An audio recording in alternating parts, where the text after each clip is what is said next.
Kechirasiz, xola, kimgadir o'xshatavermangizmi? Tanimadingmi, Orvatchi? Men opangman. Opam, qiz bola payti qorayib ketaman deb uydan tulatgacha zontikda boradigan qiz. Kelin bo'lib saraton sosiq deb qora tapida deb agratda ichida ishlash nechi pul bo'lyapti? Voy, mana kiyimlarni muncha chala yudingiz, kelin. Voy, uzr, oja, hozir boshqatdan yuvib kelaman. Yig'di, buni kim urgatdi? Kir yuvishdimi? Yo'q, uzr so'rashdi. Qoningda ichaman hozir. Butun umr o'zi aybdor bo'lsa ham dadamga chaqirib meni mo'ybimni chiqargan odamni uzr so'rashi yozda chillasida qor yog'adi degandek gapda. Ovqat deganda shimni yuvib kelay. Voy, obichon qo'ying, kelin yuvadi. Uyda tuvlisigacha menga arttirgan odam edi, shimni yuvimishmi? Voy, uyaltirma, ukajon. Go'shingni kiyma. O'zim yuvib kelaman.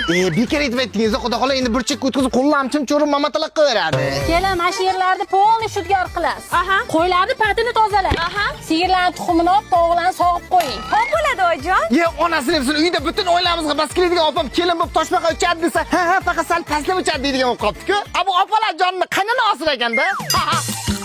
Voy, ukajon, musul qilma, hozirgina tozaladim. Tozalaysan hamda nimaga yaratirgansan bo'lmasa, kerak bo'lsa tuflimni ham tozalab qo'yasan, tushundingmi? Nima? Men hammasini tushunib oldim. Siz qaynonangizdan qo'rqasiz. Ana shunga milayimgina pishakcha deb qo'ygansiz. Hozir Xudo xolaga bir o'z aytaman, jangingizni soladi. Xudo xola? Xudo xola? Xudo xola? Xudo xolang gashtakka ketdi.